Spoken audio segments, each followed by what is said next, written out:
Okay, so we're just going over, you know, I think the question was, is Ren-Chan Crush fake? So I'm just going to go over that real quick. It'll be a short video. But okay, so for the recording, I'll just do Ren-Chan, D, and then I'll do, I'll, hmm, I'll do dash 5B maybe. Or maybe, hmm, let's see. It's hard because there's so many things that Litchi can do after Ren-Chan. She can do Ren-Chan 5D hold, and then she can go in. She can do Ren-Chan instant D, and then go in. She could do Ren-Chan into that.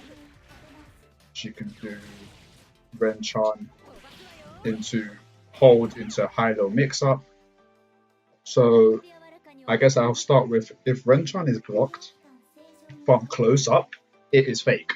So if you do Ren-Chan here, that's a punish. If you duck under it, that's a punish.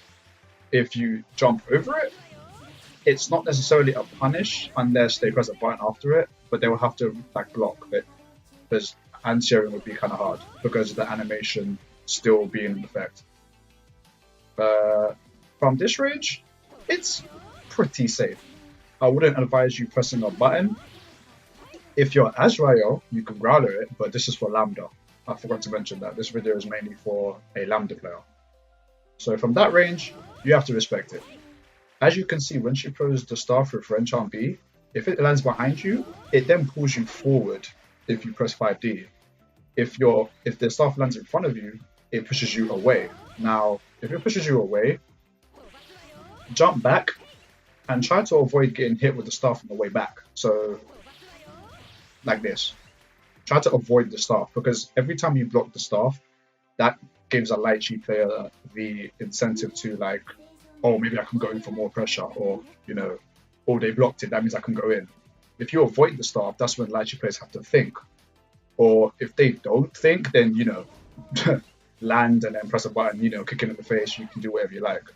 But in terms of Litchis that want to play it safe, they want you to block the staff, so if you don't block it, you reset the neutral. In the corner, if she does it around here, it's pretty damn safe and it's annoying, and she can actually pressure you for anything she likes. Again, you can OD, but unless the Litchi has committed to a move, you won't really be able to get a punish, because like I said, or I don't know if I said it in this recording because I've flopped this recording a few times, but when Ren-Chan is used, when the staff lands, Litchi can do any movement she wants. So I could easily avoid anything by just jumping. I could Kanchan, so that will be mids or highs, or I can 2B you and go into a low. So when it comes to Ren-Chan, it's pretty real. It's real because it either pulls you in or it pushes you away. But it sets up a situation where you have to think and look at where the staff is placed. Because wherever the staff is placed, that's wherever you're standing and where the staff is placed, that's where the staff's heading. And as you already know, or as I've already demonstrated, the staff is thrown behind you in the process of using Ren-Chan, and then she presses D, it will pull you towards her, which in some cases is very, very good for her. Like if we do it around here, that's perfect. I can go in and I can do a combo, I can confirm it completely. If it's done further away from you, you still have to block the first hit. And on top of that, when she does Ren-Chan, depending on how much respect you show her, she could just do Ren-Chan, hold D, and then go in for some pressure. So it's either Ren-Chan into hold or Ren-Chan into instant launch. So it's a mix-up in itself. But one thing for sure, if you do Ren-Chan into D, it's pretty tight. There is a gap, but it's not a gap that you can expose with Lambda. Unless you OD, you can expose it with someone that has a DP or Azrael, but not her, because all she has access to is this super, which again you could do, but at Ren-Chan range, that's not really going to do anything for you. Like, like you can see they're coming from a mile away.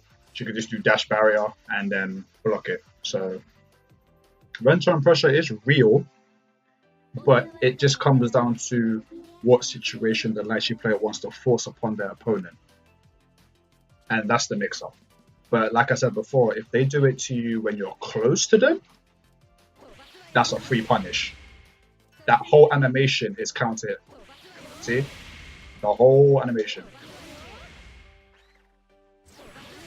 Easy. The whole animation. Or you can jump over it. And her anti is not that good, so let's try and do...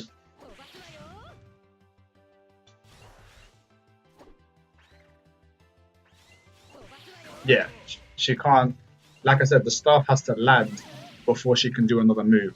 So if you jump over it perfectly, you can punish her, or you can just avoid it completely by just jumping over her and then, going the other direction. Or if you're really... If you've blocked to the second hit of it, you could do... If it's in front of you, like I said, jump back. If it's behind you, prepare to block a bit. Or OD if they come in. But like I said, you force a situation, they might not press a button. It's an if, but maybe. That's what happens. There's so much decisions to be made when Litchi uses Ren-Chan that I can't really say it all right now. All I can say for a fact is that if Ren-Chan is used in your face, you can punish Litchi. If you block it from a distance, she can force a situation on you, which is hard to avoid completely with Lambda. So that's really all I can really say about it.